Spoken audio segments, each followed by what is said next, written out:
que é um homem que viaja o mundo inteiro por conta das suas tarefas, é diretor também da Associação Brasileira de Cardiologia, comentou numa palestra que assistíamos que nas escolas de medicina dos Estados Unidos, todas possuem na grade curricular a matéria saúde e espiritualidade. Então nós imaginamos que realmente o século XXI é um século muito promissor, porque nós estamos observando um movimento crescente através de vários profissionais em várias áreas de atuação, de terapias utilizando justamente a renovação do pensamento, a reformulação do pensamento, a desconstrução, às vezes, de determinados conceitos, preconceitos, trazendo muitas vezes a cura de doenças aparentemente insolúveis ou incuráveis por outros processos convencionais. Então, isso é maravilhoso, porque nós brasileiros temos a mania de copiar aquilo que os Estados Unidos inventam. É uma questão de tempo, a gente já sabe de algumas universidades públicas que estão preocupadas com isso. Uma delas é a Unesp. Nós temos lá um primo que é professor e responsável pela cadeira de infectologia e está se mobilizando junto às direções daquela escola no sentido de introduzir a mesma cadeira ali. O Álvaro nos fala que aqui em São Paulo, ele junto à Associação Brasileira de Cardiologia, está envolvido com um grupo que está tentando fazer gestões junto ao Conselho Federal de Educação no sentido de fazer também a introdução da mesma matéria. Sendo que espiritualidade, no conceito citado, não é espiritismo, mas obrigatoriamente terá que contar também com essa contribuição. E nós vamos mostrar aqui hoje um primeiro trabalho, que objetiva justamente mostrar que existem muitas coisas ignoradas, às vezes, pelo preconceito derivado das religiões, que são muros que foram construídos aí entre a verdade e a vida real, que tentaram, de uma certa forma, manter o pensamento, principalmente da comunidade científica, distante da verdade. No final do século XIX já se movimentavam vários intelectuais, inclusive da área médica, que trabalhavam no sentido de construir alguma coisa substancial como uma base de conhecimentos que permitissem aí outras evoluções. Ao mesmo tempo, a gente sabe, estudando aí um pouquinho da evolução da vida da área médica, que houveram duas correntes na França que se, de uma certa forma, confrontavam. Uma corrente fisiologista, que estava numa escola chamada Salpêtrière, e uma corrente vitalista, que estava numa unidade chamada Nancy. E a fisiologista prevaleceu, particularmente a gente acredita que isso teve uma função de dotar a humanidade de um banco de dados extraordinário, na medida em que o corpo começou a ser esmiuçado através, principalmente da anatomia, em várias escolas que foram se formando ao redor do mundo. E com o advento da informática, isso facilitou muito para que hoje a gente tenha os exames de imagem que instantaneamente já demonstram qual o problema que está se apresentando naquele órgão, naquela região do corpo, ou às vezes preconizando aquilo que virá a acontecer. Então nós vamos ver aqui várias informações fundamentadas na proposta espírita e que não é uma religião, ao contrário do que muitas pessoas pensam. Kardec, em 1868, disse que o espiritismo, do ponto de vista filosófico, é uma religião, enquanto instrumento de ligação da criatura ao Criador, mas do ponto de vista dogmático, ele não é uma religião. Então, existe muita confusão, porque grande parte dos que fizeram a história do espiritismo no Brasil no século XX, final do século XIX, são egressos das escolas católicas, escolas evangélicas, protestantes. Mas aí o século XXI está chegando com uma geração que não vem com essas influências e com a mente um pouco mais receptiva. Infelizmente, precisam às vezes do contato da dor e da dificuldade para ir procurar respostas e auxílio. Mas a doutrina espírita, como é uma doutrina de interpretação interpretações livres, como o Chico Xavier dizia, tem formas de procedimento, de atuação diferentes, às vezes num perímetro relativamente curto.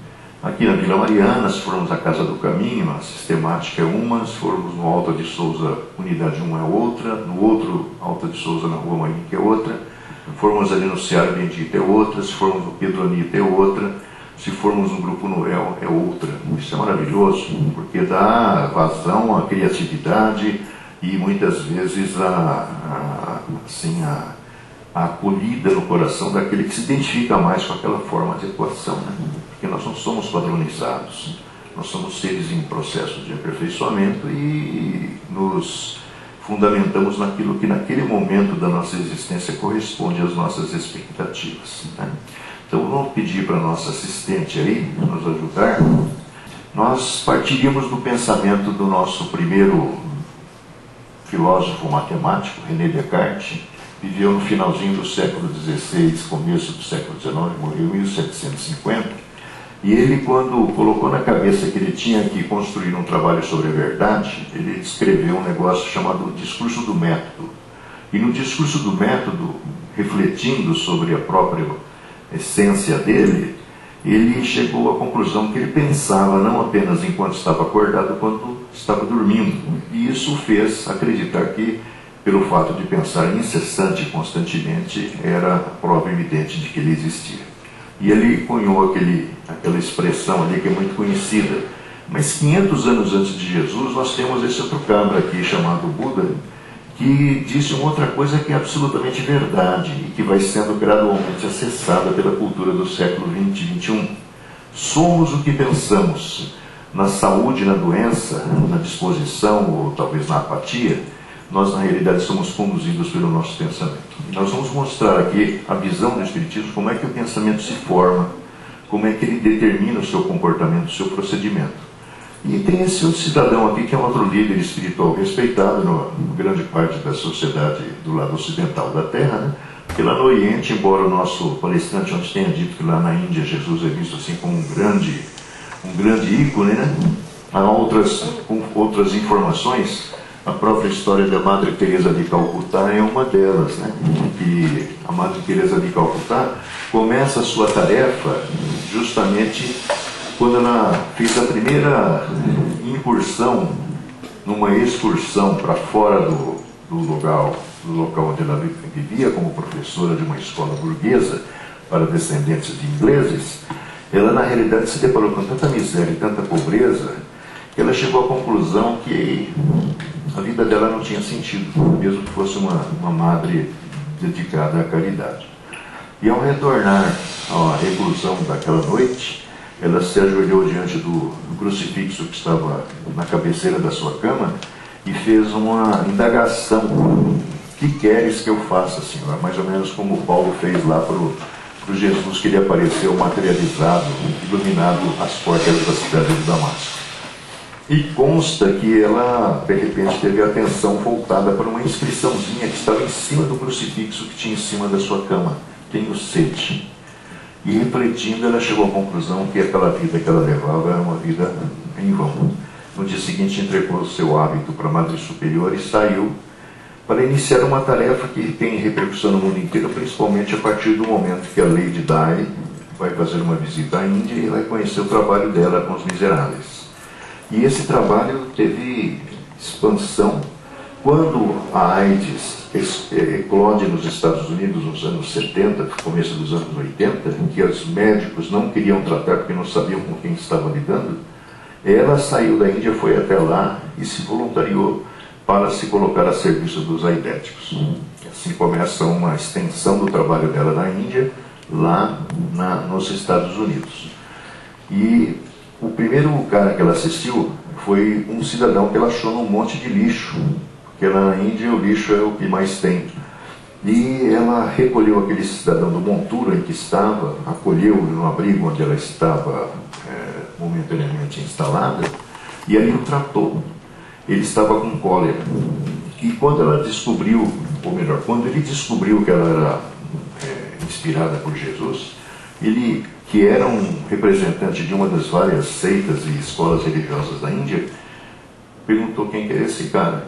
Então é um pouco diferente do que o Henrique falou ontem lá, que Jesus lá na Índia só se foi entre os religiosos, né? Ou alguns deles, porque a história da Madre Teresa conta exatamente o contrário. E lá na época dele, no Evangelho de Mateus, ele deixou escrito isso aqui, deixou falado que alguém escreveu, que é esse tal de Mateus: onde estiver seu tesouro, estará o vosso coração. Que a gente faz uma paráfrase, dizendo: onde estiver a sua emoção, estará o seu pensamento. Porque nós vamos ver aqui na construção que o Espiritismo apresenta que o pensamento nasce da emoção, que nasce do impulso. Porque essa dicotomia, essa divisão que se estabeleceu é apenas didática, né? Tudo funciona num processo dinâmico, incessante, intenso, numa velocidade muito acima da velocidade da luz, como diz o André Luiz, em 2 livros, no livro Libertação e no livro Evolução em 2 Mundos. É mais de 300 mil quilômetros por segundo que o seu pensamento parte de algum lugar dentro de você e provoca irradiações.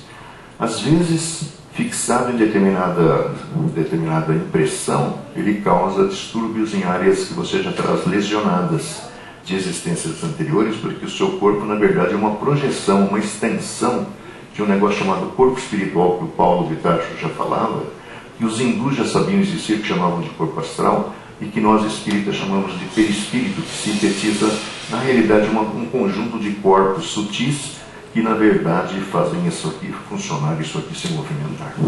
Vamos caminhar um pouquinho sobre isso é mais ou menos o que a gente pretendia mostrar hoje, e acho que vamos mostrar, né? O que somos, as estruturas básicas que nos compõem, segundo o Espiritismo diz, o que é a mente, o que é a consciência, o que é o pensamento, como surgiu, os 3 tipos que governam nossa forma de ser, onde ele se forma, como age, os principais tipos, os efeitos no comportamento, nas relações humanas, nos ambientes, na saúde, na alimentação, na obsessão, na oração, na morte. E a bibliografia, que acho que no final dá uma ideia de como a gente caminhou para chegar aí. Vamos de frente. Bom, o Espiritismo diz que nós somos a junção dessas 3 estruturas aqui. O espírito é aquela coisa sem forma. Ele não tem forma humana. Ele, na realidade, vai se modelando na forma humana no estágio evolutivo em que está. Porque nossa evolução começou há muito tempo. Nós vamos ver aí na frente quanto tempo é, segundo a revisão do André Luiz. Para se tornar perceptível na realidade espiritual e, consequentemente, na realidade em que nós estamos, porque nós somos, na verdade, um espírito materializado, não é? Num corpo.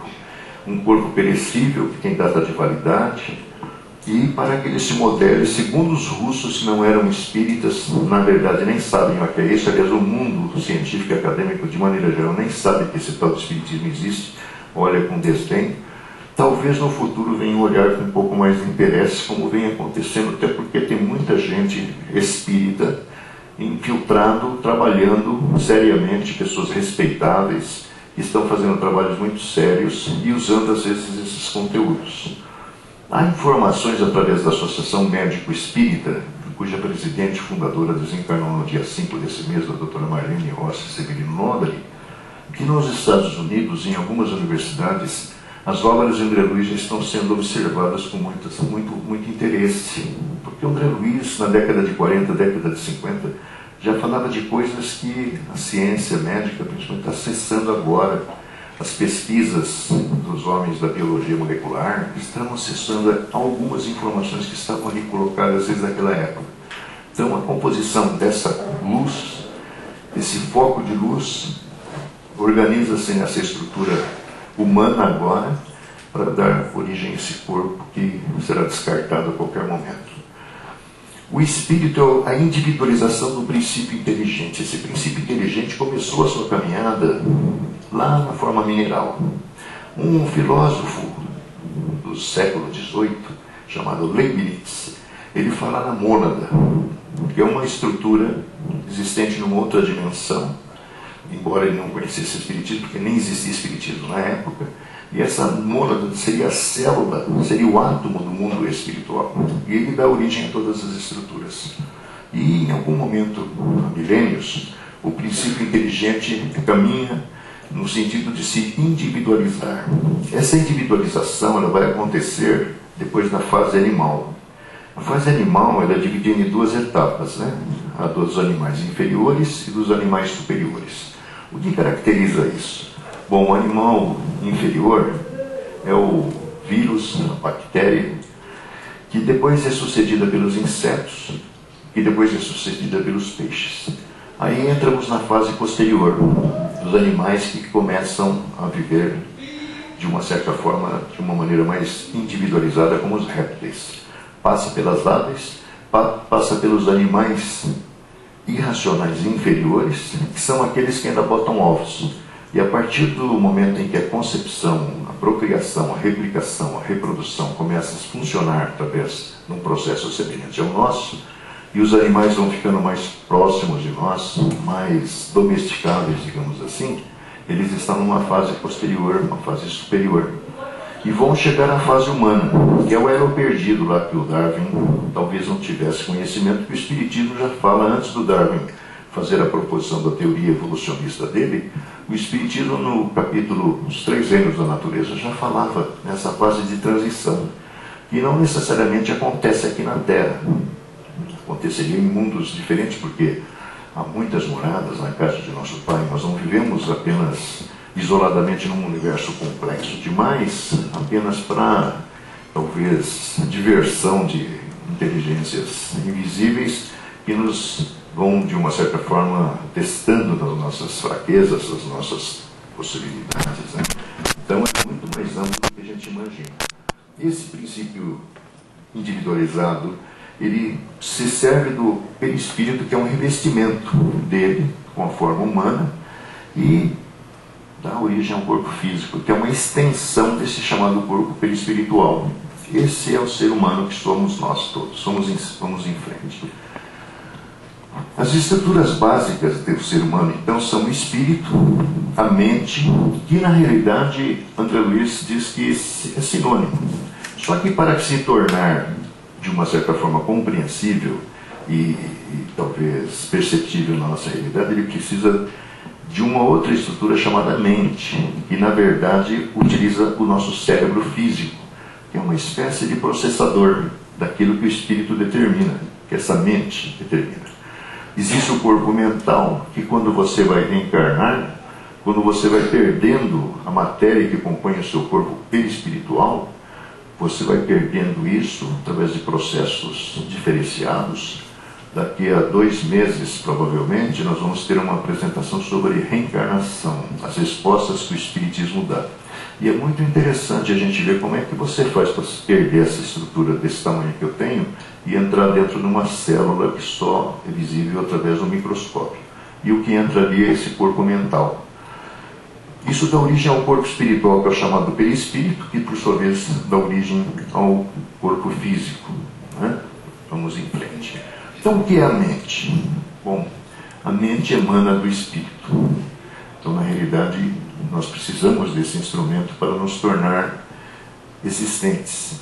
É um instrumento criado pelo espírito para aspirar, canalizar e modelar a energia espiritual, extravasando seus impulsos ou aplicando-a para os fins que tem em mente, ou que tem em mira.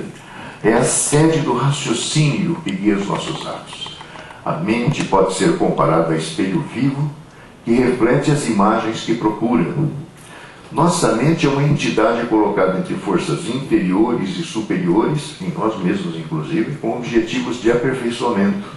Nossa mente é um núcleo de forças inteligentes, gerando plasma sutil, que ao exteriorizar-se incessantemente de nós, oferece recursos de objetividade às figuras de nossa imaginação, sob o comando dos nossos próprios desígnios. Ou seja, eu sou sempre o responsável por tudo o que me acontece.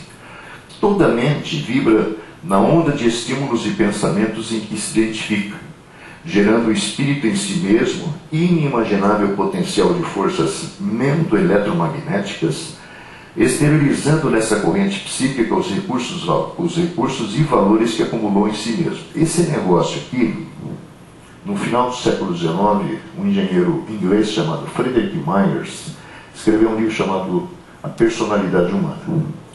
E na realidade eles estavam interessados em confirmar que o seu pensamento é uma emissão eletromagnética, que é o que o Kardec tinha falado, inclusive, no mais popular livro dele, que é o Evangelho segundo o Espiritismo, no capítulo 27, quando a gente vai ouvir falar da prece, nós vamos ver que a prece é uma emissão mental, que viaja independente das barreiras que possam ser impostas, alcançando distâncias inimagináveis naquela velocidade que eu citei há pouco. Então você vai buscar o objeto da sua atenção no plano espiritual, no plano material. No plano material, o seu pensamento influencia o seu semelhante, independente de onde ele estiver. Se o semelhante registra essa influência através da sua emissão mental, é diferente daquilo que você possa imaginar. Nem sempre, porque tudo depende da sintonia. Você tem vários aparelhos de rádio, mas se o aparelho de rádio não estiver sintonizado naquela frequência, ninguém vai pegar a estação Antena 1, por exemplo. Tem que estar lá no 94.7, não é? Então, na realidade, você também tem que estar sintonizado. Às vezes você está distraído fazendo alguma coisa, você recebe o influxo mental daquele cara que está distante de você, passa a ideia assim vagamente por você, uma lembrança, assim, aparentemente tênue, passou pela sua mente. Se você prestar atenção nela, ela ganha espaço dentro de si. E aí você se sintoniza. Pode ser de desencarnado para encarnado, de encarnado para desencarnado, de encarnado para encarnado. Não é? Então nós somos influenciados e influenciamos muito mais do que imaginamos. Nós vivemos num mar de vibrações. Então, eles não conseguiram provar isso, mas os russos sim. Os russos produziram experiências interessantes que estão descritas num livro intitulado Experiências Psíquicas Além da Cortina de Ferro, de duas jornalistas de uma universidade americana que conseguiram autorização para viajar pelos países socialistas nos anos 70. E ali elas apuraram coisas incríveis que os russos faziam no sentido de descobrir os potenciais humanos, no sentido de usar com fins militares. Essa era a maior intenção deles. Desdobramentos espirituais eram testados e também emissões mentais, talvez até para acionar o dispositivo que deflagraria uma guerra. Essas eram as intenções deles. E eles fizeram experiências a distâncias assim enormes. Uma das experiências, acho que eram 860 quilômetros, 2 laboratórios, um em Leningrado e outro em Moscou, onde alguém aqui nesse laboratório tentava fazer com que uma caixa de fósforos, protegida por vários recursos inexpugnáveis para outros tipos de ondas, raio-x, ondas gama, beta, se era possível movimentar aquilo lá. E por incrível que pareça, isso foi feito e provado. Então ele é uma onda eletromagnética que tem cheiro, que tem cor, que tem força, que é capaz de provocar reações. O tal do mal olhado não é uma superstição. É a energia do pensamento, às vezes involuntária, daquele que está olhando para a criancinha, e às vezes descarrega nela, que é vulnerável demais, toda aquela energia negativa criada por essa mente, às vezes um tanto quanto desequilibrada, porque mente totalmente equilibrada é muito difícil, principalmente no mundo em que vivemos, onde nós estamos expostos a radiações dos mais diferentes tipos, radiações visuais, auditivas, o que você vê na banca de jornal, o que você vê na televisão, de passagem, a notícia ruim, o acidente, o homicídio, o suicídio, tudo isso daí é radiação que causa em você perturbação. A notícia ruim, a discussão em casa, a discussão no trabalho, o ambiente de trabalho, tudo isso aí exerce sobre você vigorosas influências, não é? E tudo através de uma coisa chamada pensamento. Então vamos ver em frente o que nós temos aí, que nós vimos lá. Os atributos da mente são o pensamento contínuo. Você não consegue parar de pensar. É o que o nosso amigo René Descartes apurou. Você está dormindo, mas você está pensando. E o Espiritismo está dizendo que você está vivendo experiências mesmo numa outra dimensão, em outro plano de vida.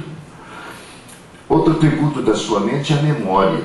É um banco de dados incrível. Nós vamos ver, ela começou lá no mineral. Isso já vem lá da Índia milenar.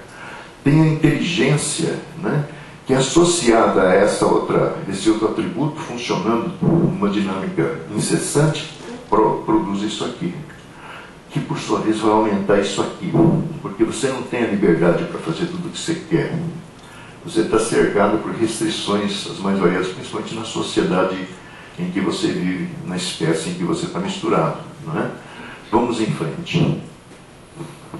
A consciência é dividida em duas grandes áreas, intermediadas por uma outra área, né?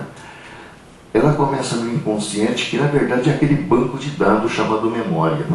Kardec, didaticamente, faz uma explicação para a gente no livro Obras Póstumas, sensacional. Ele fala assim: na realidade a nossa memória é como se fosse um álbum de fotografias, que é o que ele tinha na época, né? Então, você vai colecionando imagens em diferentes páginas e vão ficando para trás. E você vai acrescentando outros e vão ficando para trás. Um aroma, uma música, uma palavra, uma sensação que você tenha, às vezes evoca aquilo. Você não está dirigindo, de repente você vê o pôr do sol, você lembra de um que você viu lá atrás. De repente você vê uma pessoa que lembra alguém, você não lembra de vivências que você teve com ela, porque esse processo é dinâmico, está funcionando, é extraordinário.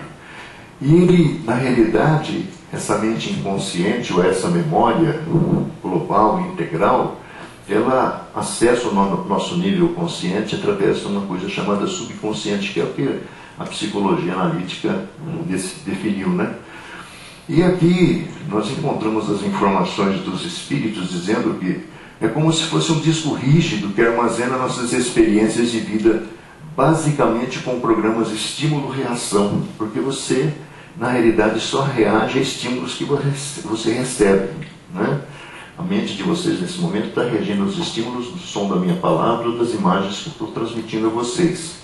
Essa mente inconsciente originou-se nos animais mamíferos mais desenvolvidos, aqueles que já não botam ovos, que são os domesticáveis, que têm um sistema reprodutor parecido com o nosso. Eles estão mais perto da humanização, evoluindo para um nível chamado autoconsciência ou mente consciente.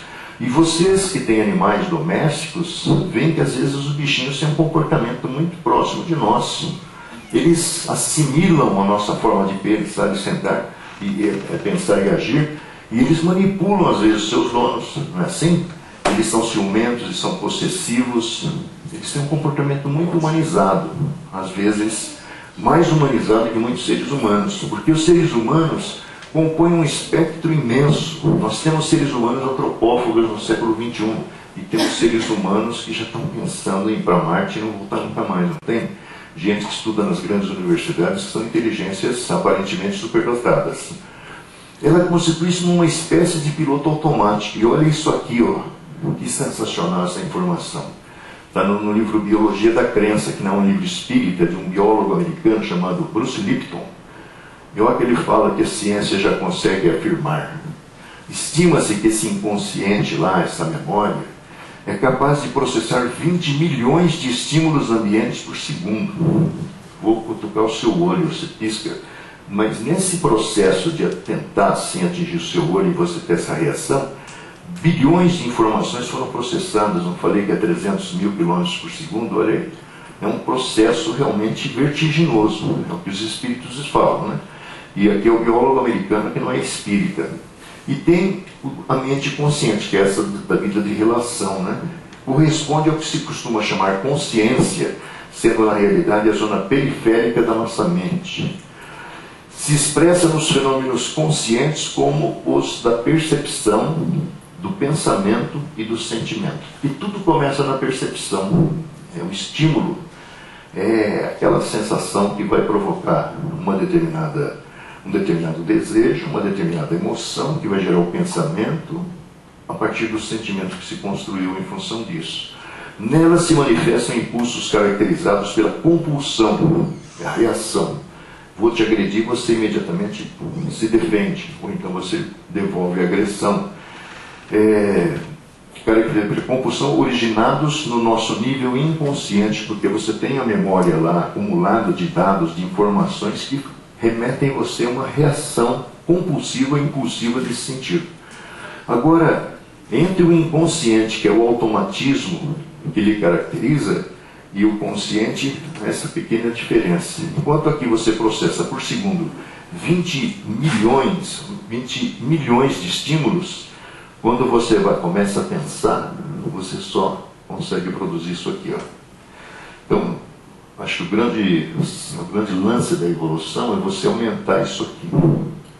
Você pensar sentindo e sentir pensando. Você não faz nenhuma coisa nem outra.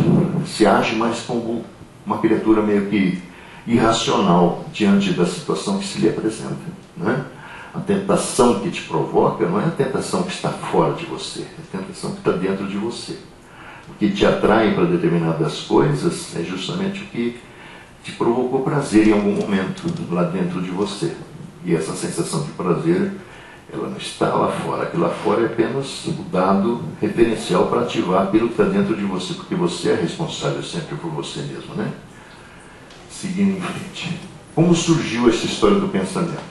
Aquele princípio inteligente, que era a mônada lá do Leibniz, que começou a sua trajetória na vida mineral, não sei quem é que já leu alguma coisa sobre os minerais.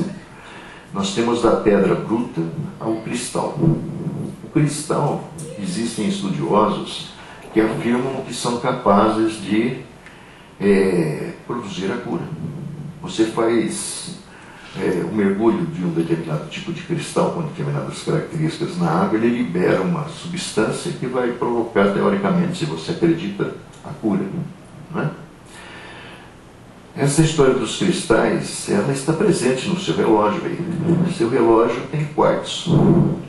O seu computador, nos processadores dele existem silício.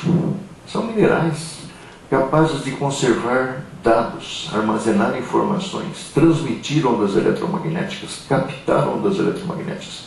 Tudo isso aí é mineral. A água é mineral, viu? Não é água mineral com gás, é a água mineral. Por isso que a água absorve energias. Essa história de água benzida, água benta, água fluida, na verdade ela carrega-se de energias positivas ou negativas na sua casa, no ambiente onde você está em tratamento espiritual às vezes, porque ela absorve, é o maior instrumento de absorção dessas energias, não é? Do mineral, onde nós desenvolvemos rudimentos da memória, nós passamos para o vegetal, onde vamos desenvolver rudimentos da sensibilidade. E aí, quem quiser pesquisar, procura lá no Pai Google, deve estar já no download para baixar, um livro chamado A Vida Secreta das Plantas. Nos anos 60, um cara chamado Chet Baker, se não me falha a memória, ele era o maior especialista em polígrafo nos Estados Unidos. Trabalhava com a polícia, dava cursos. Polígrafo é aquele instrumento chamado detetor de mentiras. Eles colocam sensores em áreas específicas do seu corpo e, na realidade, ele está ligado a um aparelho que vai captar as reações emocionais transferidas para o seu corpo físico para um determinado equipamento que vai montar um gráfico. Quando você fala uma mentira, invariavelmente a sua emoção não consegue ser escondida e o gráfico acusa com picos. Hoje, do ponto de vista da legislação, não é mais usado isso, mas na época era. E um dia ele estava lá sem fazer nada, resolveu fazer uma experiência e colocou alguns sensores numa dracena, uma plantinha que estava em cima da sua escrivaninha, para saber quanto tempo levava para a água sair da raiz para chegar na folhinha. E a partir daí houve uma revolução que envolveu grandes especialistas da IBM e de grandes corporações americanas que começaram a estudar essa possível sensação captada pela planta. Sensação do tipo assim, a planta consegue identificar se o cara que chegou na sala naquele momento é um potencial agressor dela. É capaz de queimá-la com a ponta do cigarro, é capaz de arrancar um pedaço da sua folha. Existem experiências incríveis relatadas ali. E a partir daí foram feitas outras experiências, como a utilização de música erudita para fazer o desenvolvimento mais exuberante das hortaliças, dos legumes. Existem muitas experiências lá feitas nesse sentido, com resultados extraordinários. Ao mesmo tempo que existem experiências mostrando que músicas desarmônicas são capazes de provocar assim, reações extremamente negativas no desenvolvimento de determinadas plantas. A música desarmônica, música estridente, música de rock e metal, ela produz raízes emaranhadas, frutos mirrados e folhas invariavelmente pouco desenvolvidas, mostrando que realmente as plantas têm uma percepção rudimentar de sensibilidade. E o Espírito Emmanuel, num livro intitulado Janela para a Vida, numa resposta ao jornalista que não era espírita, chamado Fernando Worm, do jornal Zero Hora do Porto Alegre, consultando Emmanuel sobre a aparente contradição entre o que a ciência estava mostrando e o que o Kardec havia curado com os espíritos, que as plantas não têm realmente sensibilidade, tudo é mecânico. Então Emmanuel falou sobre a empatia, que é um termo utilizado aí pela psicologia, não é? Que é justamente essa capacidade de nós absorvermos as impressões daquele que está diante de nós. Vocês já viram sensitiva, né? Aquela plantinha que você chega perto dela, ela encolhe, né? Já viram aquilo? Isso aí é generalizado. Aquela lá mostra-se de uma forma assim mais evidenciada. Assim como existem plantas carnívoras, que são fases intermediárias entre o reino vegetal e o reino animal. Dentro daquilo lá está o princípio inteligente. Depois tem o animal irracional inferior, que vai desenvolver o instinto, que é aquilo que nós falamos aqui agora há pouco.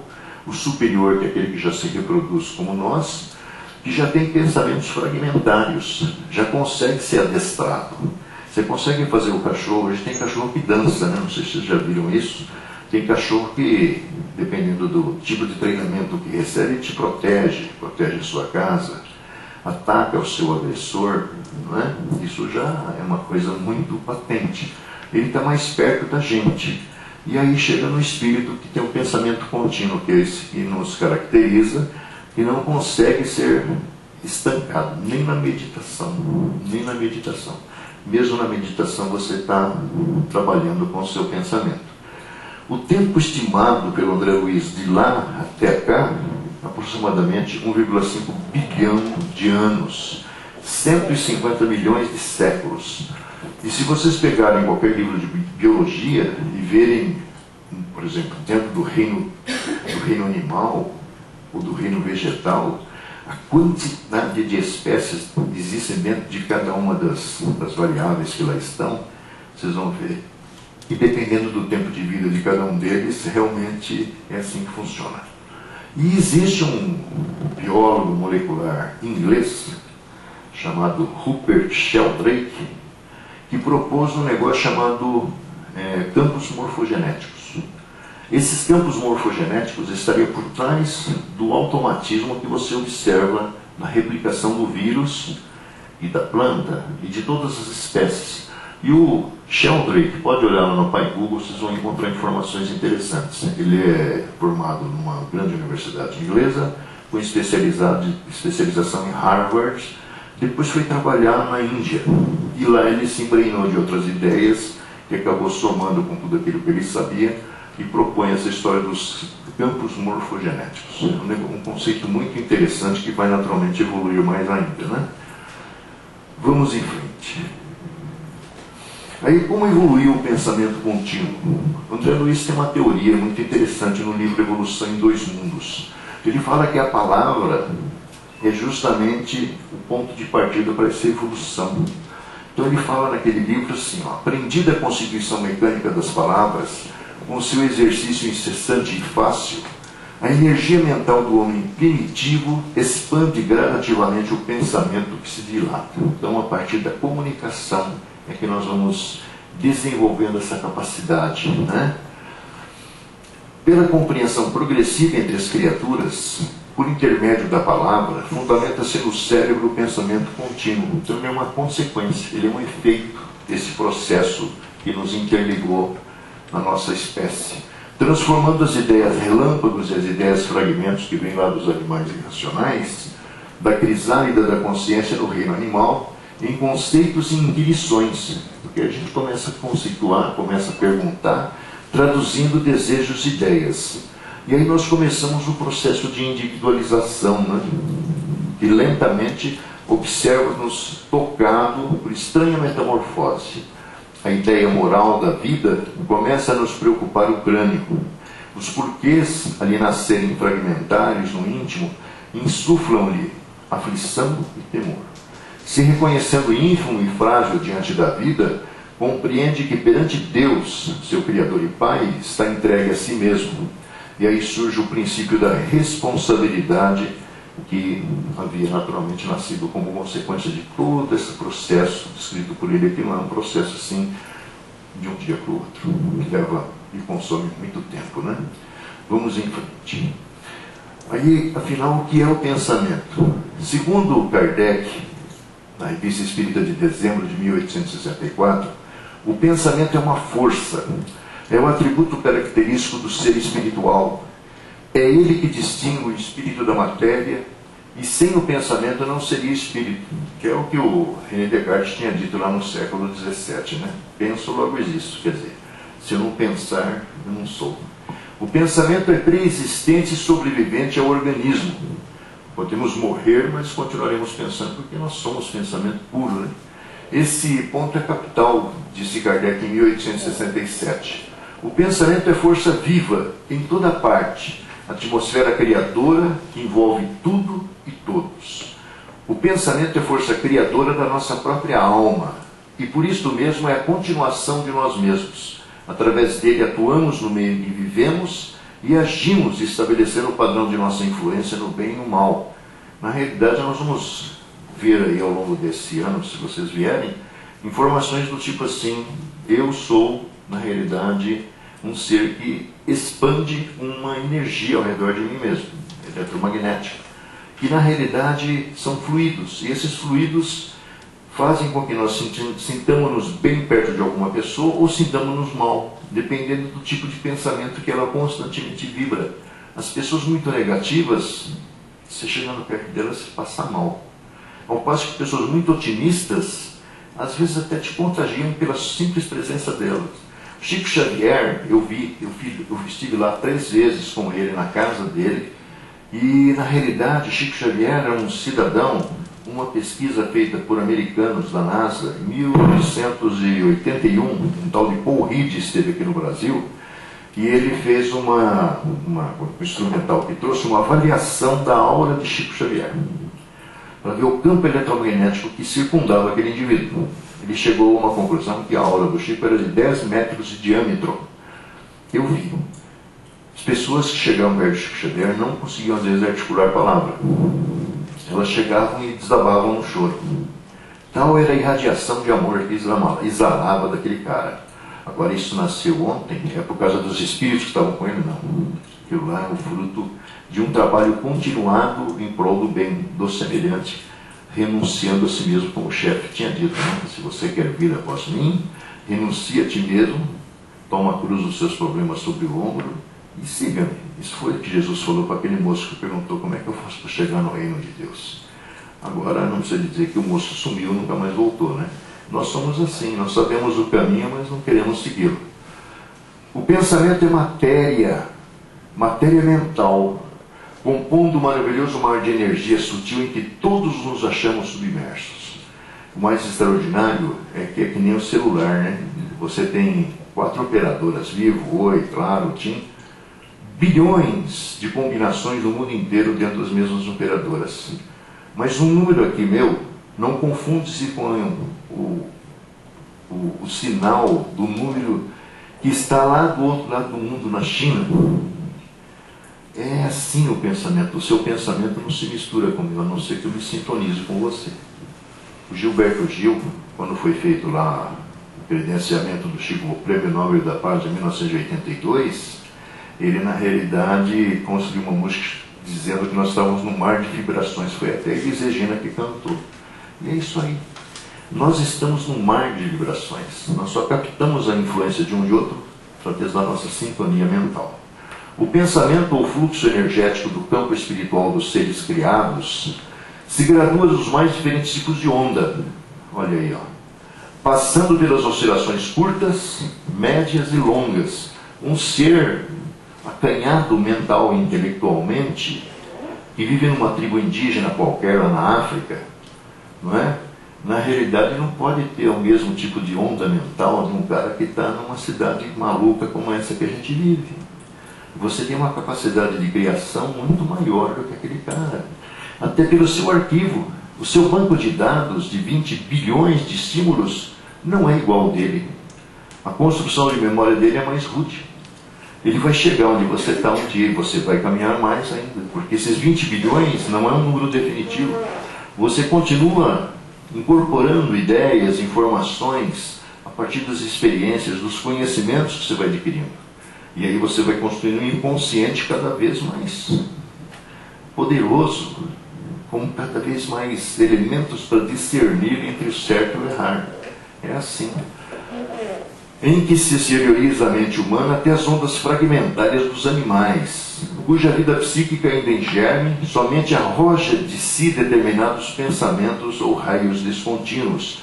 Está num livro do André Luiz chamado Mecanismos da Mediunidade, em que ele faz lá nos anos 60, final dos anos 50, uma comparação entre você e um aparelho eletrônico, de rádio, de televisão, que estava surgindo na época, né? O pensamento é vibração e transmite-se por onda, e só excita as vibrações de ondas afins. Quer dizer, só quem está na sua sintonia que consegue te entender, ou vice-versa. O que desperta uma ideia na consciência ou memória humana é precisamente a presença de uma onda afim. Vamos em frente. Onde se forma? Olha, agora o Espiritismo aparece legal. O pensamento não está no cérebro, como não está na caixa craniana, que é o que a ciência do século XIX, até a grande parte do século XX supunha, né? O cérebro é apenas um instrumento do pensamento. É como o processador daquela maquininha que a Silvia está mexendo ali.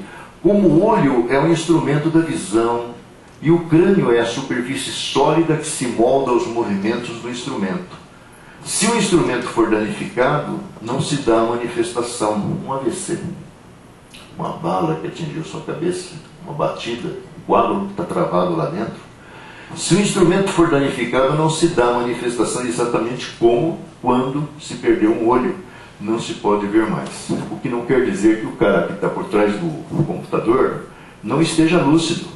O cara que está com mal de Alzheimer, o cara que está com esclerose múltipla, o cara que está em estado de coma, está absolutamente vivo, lúcido ali dentro daquela embalagem danificada, desesperado, ouvindo o que está se falando dele, sentindo às vezes. Tem uma mensagem, através do Chico, no livro, acho que Feliz Regresso, de uma menina que viveu 22 anos com paralisia cerebral. E depois de desencarnada, ela retorna, através do Chico, porque a desgraça daquela família foi terrível, né? A dona Maria José, que era a mãe, ela na verdade teve 5 filhos. Essa que nasceu com paralisia cerebral, Maria Célia, tinha um irmão, nasceu primeiro que ela, que é médico na cidade de Santos, chamado Homero Marcondes. E a Maria Célia nasceu com paralisia cerebral. Isso foi lá no final dos anos 50. Viveu 22 aninhos. Bom, a morte da Maria Célia, que se tornou praticamente o centro das atenções dos 5 filhos da dona Maria Célia, os 4 filhos sãos e mais ela, e da dona Célia, da Maria Célia e do pai, lá na cidade de Santa Isabel, foi realmente uma coisa comovente. Todo mundo curtia a menininha, amava aquela criatura. Bom, esse amor não vem de ontem, diferente do que o cidadão falou lá ontem, que o cara falou lá ontem está um pouquinho fora da realidade. Coincidência de renascer no mesmo lugar não é que o Espiritismo fala, você renasce sempre junto daqueles com os quais você está grudado no passado. A história da Maria Célia começa na Segunda Guerra Mundial, bem como dos 4 irmãos. Eles faziam parte de um grupo de resistência num país europeu contra o avanço das tropas nazistas. A Maria Célia era uma criatura especializada na produção de artefatos explosivos para pegar de surpresa os adversários alemães. E, em determinado momento, preparando um desses artefatos, aquilo lá explodiu. De tal forma que ela foi a primeira atingida pelo impacto da violenta explosão. E os irmãos todos morreram. Perambularam pelo plano espiritual durante muitos anos. eram frequentemente visitados por uma entidade superior que vinha até aquele local para dar um pouco de alento para aquele povo. Até que um dia, lá na frente, uns 10 anos depois desse incidente, essa entidade chegou e disse que alguém tinha concordado em recebê-los como filhos. E aí o que acontece é que os traz para conhecer aqui em Santa Isabel uma jovem, que é Maria José Marcondes, e o futuro pai, que na época ainda estavam namorando. E assim eles acabam se casando e a menina acaba renascendo. Ela, na verdade, nasceu gêmea do Homero, porque a ligação afetiva dela com o Homero lá atrás já era uma ligação assim intensa, eram irmãos também lá. E o Homero, segundo constou nas informações que Chico Xavier deu, a carregava no ombro, porque no plano espiritual, com todas as suas lesões, no corpo espiritual, que invariavelmente reflete aquilo que nós fazemos de mal para o corpo físico, os excessos que cometemos, os abusos, nas sobrecargas que lhes impomos, nós na realidade saímos daqui com as lesões. O André Luiz lá, que foi lá no hospital, não estava lá com o corpo perfeito, mas estava lá com a ideia de suicídio no diagnóstico do médico, por causa do temperamento explosivo, por causa do cigarro que consumiu, por causa da sífilis que contraiu na juventude, doença venérea, não sei mais o que, não é assim? Bom, nas coisas mais traumáticas é igual. Então o Homero carregava a menina nos ombros e, na realidade, retorna os dois gêmeos, nascem no mesmo parto. Só que ela nasceu um pouco depois, talvez porque não tinha ultrassom na época, não dá para saber que eram gêmeos, né? E, na verdade, aquela fração de tempo que determinou a lesão cerebral dela, que acompanhou durante 22 anos. Ela desencarna, aí o que acontece é que meses depois, a Maria Helena, a sua irmã, que estudava em Mogi das Cruzes, retornando por uma daquelas estradas que ligavam Santa Isabel, que fica aqui na zona leste de São Paulo, retornando de Mogi para Santa Isabel, sofre um acidente de carro. Bom, aí, uma mãe que aguente, né? Uma pai que aguente, uma família que aguente. E eles acabaram vindo parar aqui no Ipiranga, no Lar do Amor Cristão, centro dirigido por uma família que a gente conhece. Aí o que acontece é que eles eram muito ligados ao Chico Xavier. E através dessa ligação, eles foram parar lá em Uberaba. E num Dia das Mães, um ano depois, veio a primeira mensagem de quem? Da Maria Célia. Porque às vezes as limitações que nós observamos aqui no corpo para o espírito não existem, porque o espírito está usando o quê? O que ele está usando? Está usando um instrumento. O que é o instrumento? O médium. Que o Kardec dizia que o médium faz para o mundo espiritual o que o microscópio fez para o mundo invisível. É a mesma coisa. E aí a Maria Célia escreve com os seus sentimentos, que foram cultivados com muito amor ao longo dos 22 anos de vida, naquela convivência com seus irmãos e com a sua mãe e com seu pai, transmite uma mensagem belíssima que está lá no livro. Então a gente vê que essas lesões, elas às vezes desaparecem quando você abandona o corpo, se você aproveitou bem o tempo de prisão, porque invariavelmente você está apenas recompondo as estruturas que você destruiu em vidas anteriores. Bom, nós sei onde é que nós estamos aqui. O Emmanuel fala isso aqui, ó, que explica, né, que nasce o sentimento, o pensamento. Ó. Observa, pois, os próprios impulsos. Difícil, hein? Porque você tem milhares, em frações de segundo. Desejando, sentes. Sentindo, pensas. Pensando, realizas. Realizando, atrais. Se atrai, inclusive, inteligências invisíveis. Atraindo, reflete. E essa reflexão é que vai gerar, muitas vezes, o complexo de culpa. E refletindo, estendes a própria influência, porque às vezes você vai fazer coisa que você sabe que está errada.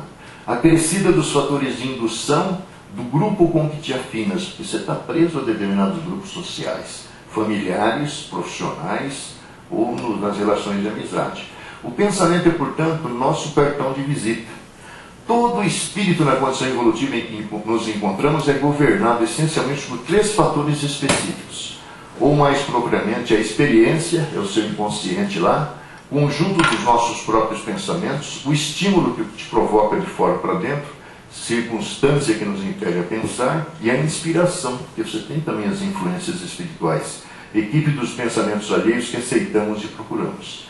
As fontes do pensamento procedem de origens excessivamente complexas, e nesse sentido, cada criatura humana, nos serviços comuns, reflete o núcleo de vida invisível a que se encontra ligada de mente e coração. Assim, as esferas dos encarnados e desencarnados se interpenetram em toda parte. Como age? Criando imagens fluídicas, o pensamento se reflete no envoltório perispiritual como num espelho, ou ainda como essas imagens de objetos terrestres que se refletem nos vapores do ar. Ele aí toma um corpo e, de certo modo, se fotografa, aquilo que se chama aura. O pensamento é idioma universal e, compreendendo-se que o cérebro ativo é o centro de ondas em movimento constante, estamos sempre em correspondência com o objeto que nos prende a atenção. O pensamento em vibrações sutis alcança o alvo por mais distante que esteja no plano físico ou espiritual. O pensamento a formular sem ondas age de cérebro a cérebro. O pensamento espalha nossas próprias emanações em toda a parte a que se projeta. Deixamos vestígios espirituais onde arremessamos os raios de nossa mente, assim como o animal deixa no próprio rastro o odor que lhe é característico, tornando-se por este motivo facilmente abordável pela sensibilidade olfativa do cão. Vamos em frente. Os principais tipos de pensamentos são os que criamos, além dos pensamentos comuns, que é a nossa experiência rotineira. Emitimos com mais frequência os pensamentos nascidos do desejo central, que nos caracteriza, pensamentos esses que passam a constituir o reflexo dominante da nossa personalidade. Emitindo um pensamento, colocamos um agente energético em circulação no organismo da vida, agente esse que retornará fatalmente a nós, acrescido do bem ou do mal de que o revestimos. Temos os pensamentos que recebemos, imaginando todos os seres encarnados e desencarnados mergulhados no fluido cósmico universal que preenche o espaço, assim na Terra, estamos envolvidos pela atmosfera e entendemos a transmissão do pensamento, está lá no Evangelho. Sendo os fluidos o veículo do pensamento, este atua sobre eles como o som atua sobre o ar. Trazendo-nos o pensamento como o ar nos traz o som, podendo-se dizer que há ondas nos fluidos e radiações do pensamento que se cruzam sem se confundirem, como há no ar ondas e radiações sonoras. Então, os que criamos, os que recebemos e os que sintonizamos. Então, os pensamentos repelem-se, atraem-se e combinam-se, segundo certas leis de afinidade, para formar pensamentos novos. Vamos em frente. Os efeitos do pensamento. Bom, pensamentos colhidos na fonte das más paixões espalham em torno de si eflúvios malsãos, doentes, que reagem sobre os que os cercam, nocivos. Se se considerar que os pensamentos atraem os pensamentos da mesma natureza, que os fluidos atraem fluidos similares, compreendendo-se que cada indivíduo traga consigo um cortejo de espíritos simpáticos, bons ou maus, e que assim o ar seja saturado de fluidos em relação com os pensamentos que predominam. Sempre que o pensamento expressa o campo íntimo na ideação e na palavra, na atitude e no exemplo, criamos formas pensamento ou imagens, moldes, que arrojamos para fora de nós pela atmosfera psíquica que nos caracteriza a presença. Nossos pensamentos, ondas de energia sutil, de passagem pelos lugares e criaturas, situações e coisas que nos afetam a memória, agem e reagem sobre si mesmos em circuito fechado e trazem-nos assim de volta as sensações desagradáveis auridas ao contato de nossas obras infelizes. O pensamento é força criativa a exteriorizar-se da criatura que o gera por intermédio de ondas sutis em circuitos de ação e reação no tempo, sendo tão mensurável como o fotônio que, arrojado pelo fulcro luminescente que o produz, percorre o espaço com velocidade determinada, sustentando o hausto fulgurante da criação. Vamos em frente. Pensamentos e comportamentos. Então, emoções geram sentimentos e geram pensamentos. As emoções nascem dos órgãos dos sentidos que apreendem algo do mundo exterior. Temos os cinco sensores aí, Isso gera a sensação, que gera a percepção, que já é um fenômeno mental, e gera a emoção, que é o abalo, o impulso, a comoção, a reação automática, o fenômeno mental, alterações orgânicas que vêm lá do nosso inconsciente. Isso gera os sentimentos, que é um fenômeno mental de natureza afetiva, conteúdo racional e consciente. É um caráter estável. Os cientistas calculam que 70% dos nossos pensamentos são negativos e redundantes, até pelas influências que nos cercam e a sintonia que estabelecemos com elas. Pensamentos em relações interpessoais. Bom, conforme os pensamentos que nos dominam, o encarnado, ou nós, os encarnados, irradiamos fluidos impregnados desses mesmos pensamentos, que os viciam ou saneiam, fluidos realmente materiais, invisíveis aos olhos do corpo, mas perceptíveis pelos sentidos perispirituais e visíveis pelos olhos da alma. Isso aqui é importante porque o passe vem por ali. Você toma o passe externamente, mas ele reage de dentro para fora. Isso foi escrito em 1867. Quando, pois, o pensamento se dirige para algum ser, na terra ou no espaço, e aí está a grande, talvez, informação que veio através das cartas de Chico Xavier, que o nosso familiar desencarnado, dependendo da forma como nós estamos sentindo a perda deles, eles são profundamente abalados onde quer que estejam, seja em estações de tratamento, ou seja lá embaixo da terra mesmo, né? O pensamento se dirige para algum ser na terra ou no espaço, de encarnado para desencarnado, ou vice-versa. Uma corrente fluídica se estabelece de um ao outro, não tem barreiras, transmitindo o pensamento como o ar transmite o som. A energia da corrente está na razão da energia do pensamento e da vontade. A comunhão de pensamentos, nós todos juntos, produz uma espécie de efeito físico que age sobre o moral. Nós podemos levar pessoas a entrarem num processo assim de depressão. As experiências lá dos nossos irmãos da América Central, do voodoo, fazer aqueles bonequinhos espertam agulhas que vêm lá da magia, da Goécia, lá da antiguidade, é real. O cara consegue às vezes fazer você ficar doente sem te conhecer, só encomendar o trabalho lá. Tudo depende da sua vulnerabilidade mental. Se você é uma pessoa com pensamento determinado, realmente você é refratário a qualquer tipo de ação. Mas se você é uma pessoa instável, é mais fácil. Por isso aí você pode perguntar, por que o Maluf não morreu até hoje? Né? Porque ele era governador, deve ter feito muito bonequinho dele com espeto, né? Porque o pensamento dele é determinado, o objetivo dele é fixo. Tem um corpo fechado. O pensamento modifica o elemento fluídico, modela-o à vontade, como modelamos um pouco de terra para dela fazer uma estátua. É conhecido o provérbio, dize-me com quem andas, dir-te-ei quem és. Olha que interessante isso aqui, de 59, Kardec. Podemos parafraseá-lo em relação aos nossos espíritos simpáticos, dizendo, dize-me o que pensas, e você vai saber com quem você anda. Vamos em frente. Pensamento em ambientes. O pensamento age sobre os fluidos ambientes como o som sobre o ar também. Esses fluidos nos trazem o pensamento como o ar nos traz o som. Pode-se, pois, dizer com toda certeza que há nesses fluidos ondas e raios de pensamento que se cruzam sem se confundir como há no ar ondas e raios sonoros. Um grupo, uma assembleia, é um foco onde irradiam pensamentos diversos. É como uma orquestra, um coro de pensamentos onde cada um produz sua nota. Se todos forem benevolentes, todos experimentarão um verdadeiro bem-estar, sentir-se-ão à vontade. Se se misturarem pensamentos maus, produzirão o efeito de uma corrente de ar gelado no meio tépido. Se os maus pensamentos forem em minoria, olha aí, não impedirão que as boas influências se produzam, pois estas os paralisam. Se dominarem, enfraquecerão a radiação fluídica dos bons espíritos ou, mesmo por vezes, impedirão que os bons fluidos penetrem nesse meio, como o nevoeiro enfraquece ou detém os raios do sol. Se a moradia, sua casa, está excessivamente carregada de pensamentos inferiores, o tratamento é mais difícil e longo.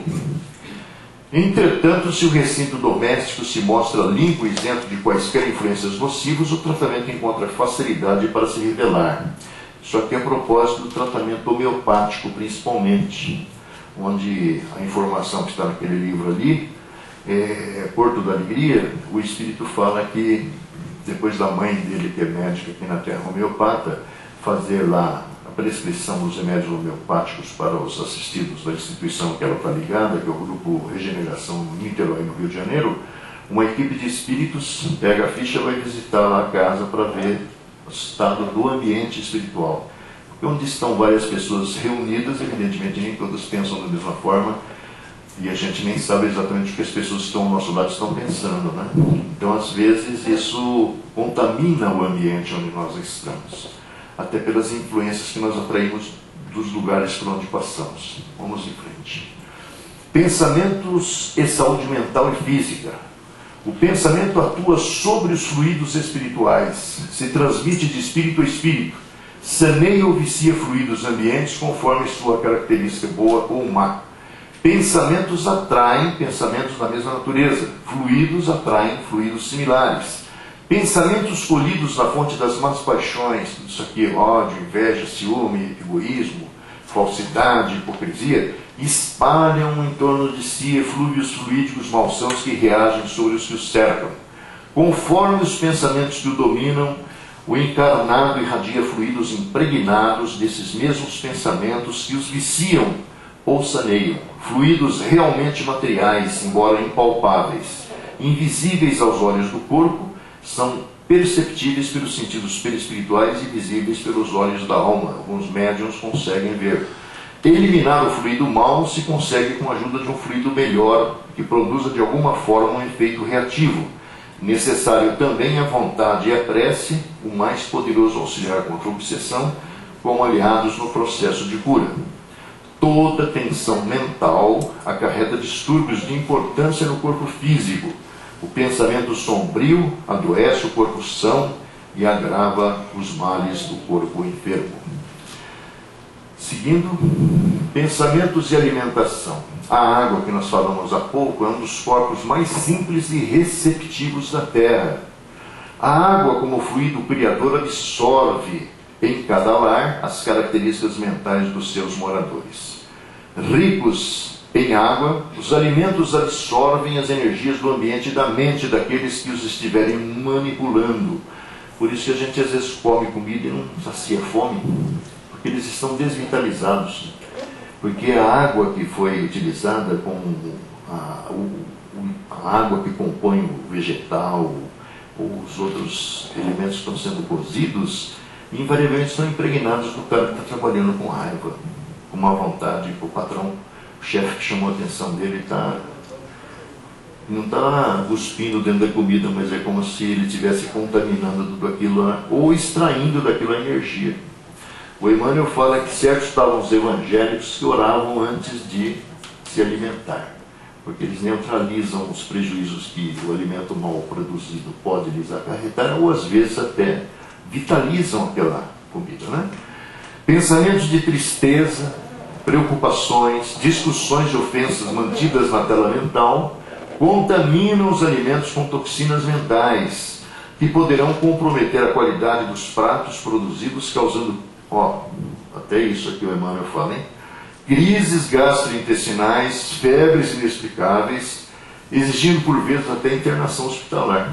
Dá um desarranjo no cara por causa do tipo de energia que estava naquele alimento. O Emmanuel diz: tem razão nossos irmãos protestantes quando oram as refeições. Pensamento e oração. A prece é um pensamento, um apelo, uma verdadeira evocação.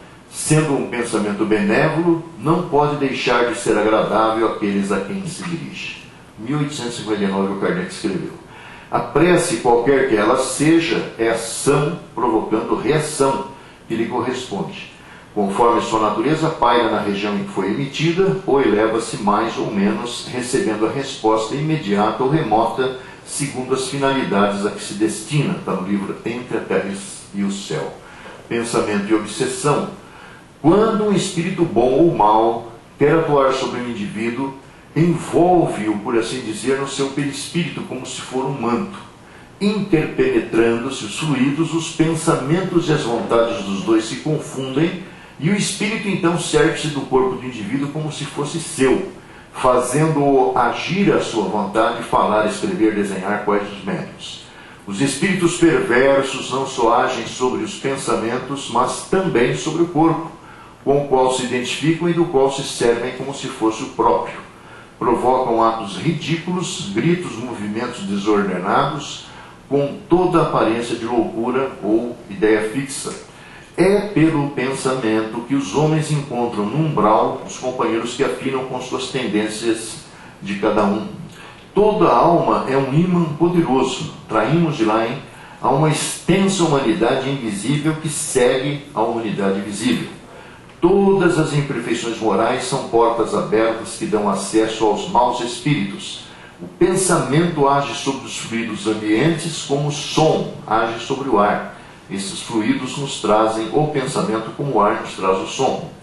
E olha aqui, isso aqui é bom para nós. Ó. A rua é repositório de vibrações antagônicas em meio de sombrios materiais psíquicos e perigosas bactérias de variada procedência, em vista da maioria de transeuntes lançar em circulação não só as colônias de micróbios diversos, mas também os maus pensamentos de toda ordem que às vezes a gente absorve. Pensamento e morte. Após a morte é preciso desencarnar também os pensamentos, porque as pessoas ficam ligadas nas coisas que deixaram, nas preocupações que ficaram, nas pessoas que muitas vezes guardam delas grandes mágoas. As criaturas que se agarram no plano espiritual às impressões físicas criam densidade para seus veículos de manifestação. Grande parte dos remanescentes da luta humana estacionam nos próprios lares, em que desencarnam, presos às lágrimas, aos desvarios ou aos pensamentos de amargura, revolta, tristeza ou indisciplina daqueles que lhes partilham as experiências e nutrem-se como vampiros naturais no organismo doméstico. Seguindo em frente, pensamentos de evolução. A experiência humana não é uma estação de prazer. O homem permanece em função do aprendizado, e nessa tarefa é razoável que saiba valorizar a oportunidade de aprender, facilitando o mesmo ensejo aos semelhantes. Em qualquer situação, somos livres para escolher os próprios pensamentos. Pensando, conversando, trabalhando, a força de nossas ideias, palavras e autos alcança de momento um potencial talvez maior, quantas sejam as pessoas encarnadas ou não que concordem conosco. Quem disse foi esse cara, ele chama de Emmanuel, através daquele homem, ele chama do Chico. Estejamos assim procurando incessantemente o bem, ajudando, aprendendo, servindo, desculpando e amando. Essa é a bibliografia. Esse é um trabalho que não objetiva nenhuma formação, mas informação, mostrando que o Espiritismo tem aí uma grande contribuição a dar para o nosso entendimento de nós mesmos, da vida em que vivemos, do mundo em que estamos, né? E de como é que a gente pode tirar melhor proveito da nossa experiência, que vai naturalmente terminar a qualquer momento, né? Às vezes uma bala aí, um atropelamento aqui, um ataque de coração acolá, pode terminar aqui a nossa passagem e vamos ter que prestar contas do que fizemos de nós mesmos, né?